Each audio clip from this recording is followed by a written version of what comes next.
Egun on guztioi eta eskerrik asko prentsaurreko honetara gerturatzeagatik. Gaurkoan aberri eguneko planteamenduaz hitz egingo dizuegu, egitaraua aurkeztera gatoz.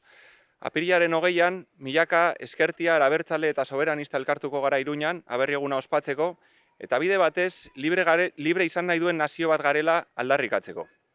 Zentzu horretan, aurtengo aberri eguna testuinguru politiko berezian ospatzea tokatuko zaigu, bereziki nazioarteko egoera nahasiak baldintzatuta.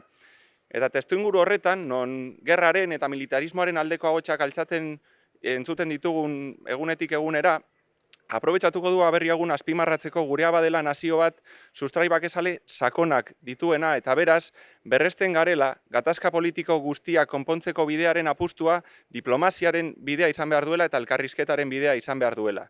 Apustu horretan berretxiko gara aberri egun honetan ere bai. Askatasunaren nazioa gara lelopean, Hego Euskal Herriko herritar, ezkertiar, abertzale eta independentisten komunitatea batuko dugu berriz ere, aberri eguna elkarrekin ospatzeko, eta EH Bilduk antolatutako aberri egunetan ohikoa izaten den bezala, bai aldarrikapenerako eta baita ere festarako eta aisialdirako tartea izango du eguneko egitarauak. Zentzu horretan, egunari hasiera emango diogu eguerdiko 12etan Golem zinemetatik abiatuko den manifestazio batekin, eta horren amaieran ekitaldi politikoa izango dugu. Eta ekitaldi politikoa amaituta izango da aisialdirako tartearen hasiera eta bertan izango dugu adin tarte guztientzako eskaintza berezitu bat. Hasteko ordu batak eta laurdenetan basotxotik, boskezillotik, trikitilari, gaitero eta erraldoiekin batera, kuskutu txaranga izango dugu munduko dantzekin batera kaleko animazioan. Eta ordu berean, ordu batak eta laurdenetan abiatuko da ere jarautara bidean malatxo txaranga gazteen gunea irekitzera. Gero, Laura Kaldera, Gaztelu plazan irekiko dugu aisialdiaren gune zentrala izango dena, eta bertan, izen handiko euskal taldeak izango ditugu kontzertua eskaintzen, tartean, Izaki Gardenak, Belako eta Trikidantz. Eta azkenik, aipatzea, Burgoen plazan ere, etxeko txikienek, haien txokoa izango dutela, aurrentzako jolasak egongo direla, eta baita ere, Aizapotxin baratxuri soparen sekretua kale antzerkia izenekoa. Horregatik guztiagatik, esaten dugu, aurten ere, berriz ere, aberri egunean aldarrikapena eta festa uztartuko ditugula. Eta aldarrikapen egun honetan, badira bi gertakari oso presente izango ditugunak. Alde batetik, aurten 50 urte beteko direla, Txiki eta Otaegi fusilatu zituztenetik. Eta Txiki eta Otaegi fusilatu zituzten, gure herriaren askatasunaren alde borrokatzeagatik eta fasismoaren aurka borrokatzeagatik. Eta hain zuzen, 50 urte geroago guk, haien balioak eskuan hartuta, beteko ditugu Iruñako kaleak aberri egun honetan apirilaren 20an. Eta horrekin batera, azken aldian hainbeste altxatzen ari diren militarismoaren eta gerraren aldeko ahotsoien aurrean, azpimarratuko dugu, gogora ekarriko dugu, Euskal Herriak aukera izan zuenean, erreferendum batean, ezezko borobila eman ziola natori. Eta beraz, politika militarista horiek guztiak erabakitzen dituztenean jakin dezatela, ez dutela inolako zilegitasunik erabaki horiek gure izenean, Euskal Herriaren izenean hartzeko. Horregatik guztiagatik, apirilaren 20an, milaka ezkertiar eta independentista elkartuko gara Iruñako kaleetan nazio bat garela aldarrikatzeko, eta baita ere munduko elitek planteatzen duten bide horren oso bestelako bide bat jorratzen jarraitu nahi dugula esateko. Bide antimilitarista, antiimperialista, feminista eta euskalduna, gurea askatasunaren nazioa delako.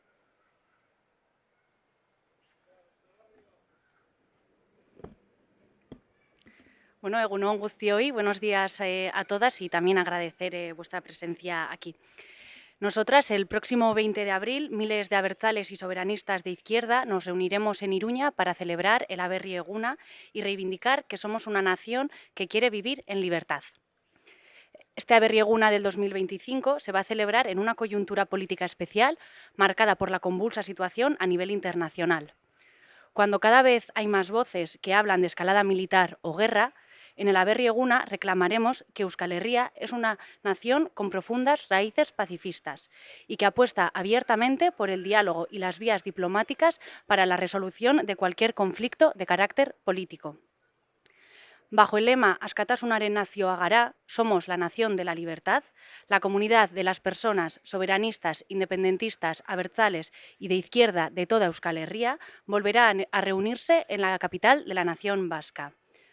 Como viene siendo habitual en los Aberri Eguna organizados por Euskal Herria Bildu, será una jornada reivindicativa, pero en la que también habrá espacio para la diversión y para la fiesta. La jornada comenzará, como todos los Aberrieguna, con una manifestación que partirá a las 12 del mediodía desde los cines Golem y que finalizará con un acto político. Tras la marcha reivindicativa llegará el momento para el ocio con una oferta para todas las edades. Desde la 1:15 y partiendo desde el Bosquecillo habrá animación callejera con triquitilaris, gaiteros y gigantes, la charanga cuscutu y danzas del mundo, que trasladarán a las calles el mayor ambiente de toda la ciudad. A su vez, la charanga malacho partirá hacia la calle Jarauta, donde estará la zona joven. La plaza del Castillo será el epicentro de este día. A partir de las 4 de la tarde tendrán lugar conciertos de grupos como Izaki Gardenak, Belaco y Triquidantz. Las y los más pequeños de las casas tendrán su espacio en la Plaza de los Burgos, con juegos infantiles y el espectáculo teatral callejero Aiza Pochín, Baratxuri Zoparen Sekretua. En definitiva, y como os decíamos, en esta Aberrieguna del 20 de abril conjugaremos fiesta y reivindicación. Este 2025 se cumplen 50 años desde que asesinaron a Txiki y a Otaegi y 39 del referéndum en el que la ciudadanía vasca votó mayoritariamente no a la OTAN. En este 2025, las soberanistas y de izquierda vasca volveremos a decir alto y claro en Iruña que somos una nación, que Euskal Herria quiere seguir construyendo un camino alternativo al que nos están imponiendo las grandes élites mundiales, antiimperialista, antimilitarista, feminista y euskaldún. El Aberrieguna del 2025 servirá para reivindicar que somos un pueblo en libertad.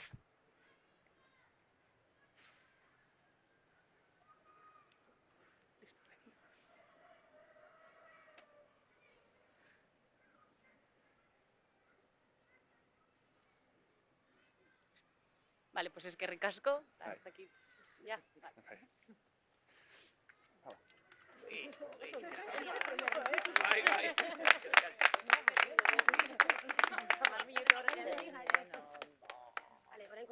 Bai.